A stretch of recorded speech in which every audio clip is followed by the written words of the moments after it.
نماز یہ تمام بے حیائیوں سے انسان کو روکتی ہے، تمام گناہوں سے روکتی ہے۔ ایک آدمی جب نماز پڑھتا ہے، نمازوں کا پابند رہتا ہے، درسیات میں بیٹھتا ہے، تو وہ سود نہیں کھاتا ہے، وہ جوا نہیں کھیلتا ہے، وہ برائیوں میں مبتلا نہیں ہوتا ہے، وہ شراب نہیں پیے گا۔ اسے معلوم ہے کہ نماز کی حالت میں اللہ نے یہ ساری چیزیں منع کیا ہے۔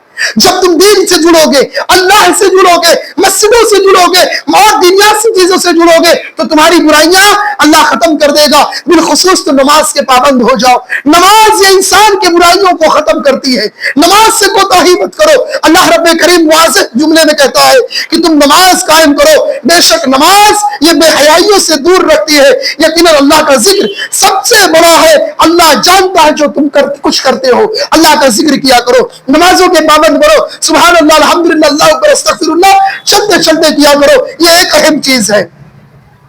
اسی طریقے سے اللہ رب العالمین نے ہجرت کرنے والوں کو مکان اور رزق کی خوشخبری دی ہے۔ اللہ رب العالمین نے بیان کیا ایک آیت سورۃ العنکبوت کی آیت نمبر 56 سے لے کر 16 تک، 56 سے لے کر 60 تک اللہ تعالیٰ نے بیان کیا۔ لمبی آیت میں اس کا خلاصہ پیش کر رہا ہوں۔ دیکھیے اللہ کہتا ہے تم اپنے گھروں سے نکلنے کے لیے تیار رہو، اللہ کی زمین بہت وسعت والی ہے، آپ اس وسیع جگہ میں وعدہ کرتا ہے۔ باقی رہی موت تو وہ آنی ہے، اس لیے موت کی پرواہ نہ کرو۔ کل نفس ذائقۃ الموت، موت تو آنی ہے، آ کر رہے گی، تم لاکھ بچو۔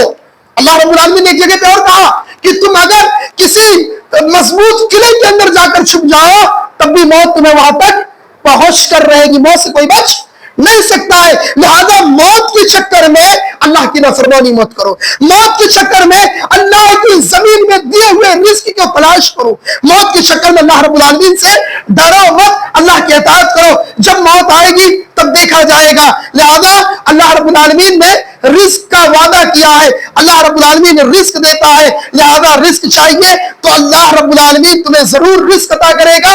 اللہ کی زمین میں ڈھونڈو رزق کہاں ہے، ڈھونڈو رزق کہاں ہے۔ یہ سوچو گھر بیٹھے رزق آ جائے، ہرگز ایسی بات نہیں ہے، آپ کو تلاش کرنا پڑے گا۔ اللہ نے ایک جگہ پہ قرآن کریم میں فرمایا 29 اور 28 پارے کے اندر اللہ کیا کہتا ہے؟ اللہ کہتا ہے کہ جب تم نماز سے فارغ ہو جاؤ تو تم فانتشروا فی الارض وابتغوا من فضل اللہ، اللہ کی زمین میں پھیل جاؤ، رزق تلاش کرو، رزق تلاش کرو، بیٹھ کر فری کی روٹیاں مت توڑو۔ اللہ نے اگر طاقت دیا، قوت دیا تو تلاش کرو رزق۔ اللہ رب العالمین جب موت لکھا موت آئے گی، لیکن جب تک طاقت ہے، قوت ہے، اپنے بدولت کھاؤ پیو، رزق تلاش کرو، اپنے بچوں کو کھلاؤ۔ اسی پارے کے اندر آخری پوائنٹ یہ ہے، سیدنا عمر بن خطاب کا ایک جملہ مجھے یاد آیا، اللہ کے رسول صلی اللہ علیہ وسلم کی، اور سیدنا عمر بن خطاب کہتے ہیں رسول اللہ صلی اللہ علیہ وسلم نے ارشاد فرمایا، ترمذی کی صحیح حدیث ہے، 2344 کی حدیث نمبر ہے، اللہ کے رسول نے بیان کیا اگر تم اللہ پر اس طرح بھروسہ کرو جیسے بھروسہ کرنے کا حکم ہے تو اللہ تمہیں رزق ایسے ہی دے گا جیسے اللہ ایک بھوکے پرندے کو دیتا۔ اللہ اکبر، اللہ رزق تمہیں ایسے ہی دے گا جیسے اللہ ایک بھوکے پرندے کو دیتا ہے کہ اپنے گھونسلے سے بھوکا نکلتا ہے، جب واپس آتا ہے تو اپنا چوچ بھر کر لاتا ہے اور پیٹ بھر کر لاتا ہے، اپنا بھی انتظام کر کے آتا، اپنے بچوں کا بھی انتظام کر کے آتا۔ کب؟ جب تم اللہ پر ایسے ہی بھروسہ کرو جیسا رب پر بھروسہ کرنے کا حق ہے۔ لہذا موسیٰ سامعین، اللہ رزق دینے کا وعدہ کرتا ہے، اللہ رزق دے گا، تلاش کرو، اللہ پر امید لگاؤ، رب سے توکل کرو، اللہ تعالیٰ رزق کا دروازہ کھول دے گا۔ رہی بات موت کی تو موت یہ خوشی خوشی استقبال کرو اس موت کا، جب تک زندگی ہے اللہ کے لیے جیو، رسول کی اطاعت کے لیے جیو، اپنی زندگی کے اندر گناہ مت کرو، حرام خوری سے بچو۔ اگر اپنی زندگی میں آپ نے کبھی حرام کا کام کیا، سود خوری کی، حرام خوری کی، حرام کمایا، حرام کھایا، توبہ کر لو، اللہ کا دروازہ آپ کی توبہ کے لیے اللہ کا دروازہ کھلا ہوا ہے، ابھی بھی موقع ہے، رزق حلال کی کوشش کرو اور تلاش کرو۔ اللہ تعالیٰ سے دعا ہے کہ رب کریم ہم سب لوگوں کو کہنے سننے سے زیادہ عمل کرنے کی توفیق عطا فرما۔ اے رب العالمین ہم سب کے گناہوں کو معاف کر دے، اے اللہ ہمارے خطاؤں کو معاف کر دے، اے اللہ وہ بندے جو تیرے گناہوں میں ڈوبے ہوئے تھے رب العالمین ان کے دلوں میں تیرا ڈر پیدا ہوا ہے، اے اللہ تیرا ڈر پیدا ہوا ہے، اے اللہ ان کے گناہوں کو معاف کر دے، اے اللہ ان کے رزق میں خوب برکتوں کا نزول فرما، اے اللہ ان کے گناہوں کو معاف کر دے، اے اللہ ان کے سروں پر قرض ہے رب العالمین، اے اللہ غیب سے ان کے قرضے کو ختم کرنے کا سبب عطا فرما دے، اے اللہ ہم سب کو اس دنیا کے اندر عزت کی زندگی عطا فرما، ذلت اور رسوائی سے ہماری حفاظت فرما، اے اللہ ان باپوں کے رزق میں خوب برکتوں برکتوں کا نزول فرما. اے اللہ جو باپ روزی کے لیے پریشان ہے, سامنے شادی اور عید کی تہوار ہے رب العالمین, ان کے لیے رزق کا غیب سے انتظام کر دے رب العالمین. اے اللہ ان کے گھروں کے اندر عید کی مکمل خوشیاں نصیب فرما. اے اللہ ان کے بچوں کے چہرے پر مسکراہٹ عطا فرما. اے اللہ اے رب العالمین ہم جو کچھ میں کیا کرتے ہیں, اے اللہ رمضان کا مقدس مہینہ بہت تیزی سے ختم ہو رہا ہے. اے اللہ اس رمضان المبارک کے مقدس مہینے میں ہم نے جو کچھ میں کیا ہے, ہم نے جو کچھ میں کی کمایا ہے, اے اللہ ان نیکیوں کو اپنے بارگاہ میں قبول کر لے. اے اللہ مزید نیک عمل کرنے کی توفیق عطا فرما. اے اللہ دین سے جڑنے, قرآن اور حدیث سے جڑنے, قرآن اور حدیث پر عمل کرنے کی توفیق عطا فرما دے. اے رب العالمین ہم سب کو بخش دے. اے اللہ اے رب کریم ہم سب تیرے بندے ہیں, ہمارے گناہوں کو معاف کر دے. بالخصوص رمضان مبارک کے مقدس مہینے میں ہم تجھ سے یہ دعا کرتے ہیں مالک, جن کے ماں باپ, رشتہ دار, دوست احباب, بھائی بہن, پڑوسی, بیوی دنیا چھوڑ کے چلے گئے, اللہ اے اللہ انہیں کروٹ کروٹ جنت الفردوس میں اعلیٰ مقام عطا فرما. اللہ ان کے گناہوں کو معاف کر دے. اللہ ان کے قبر کو نور سے بھر دے رب کریم. اے اللہ اے رب العالمین ان کے لیے جنت الفردوس کی کھڑکیوں کو کھول دے مالک. اے اللہ اے رب کریم, اے اللہ ہمیں جب تک زندگی دے ایمان پر ثابت قدم رکھ. جب بھی ہماری روح نکلے اے اللہ ہماری زبان پر لا الہ الا اللہ محمد الرسول اللہ کا کلمہ صادر فرما. آمین. تقبل یا رب العالمین. سبحانک اللہم و بحمدک اشہد ان لا الہ الا انت استغفرک و اتوب الیک.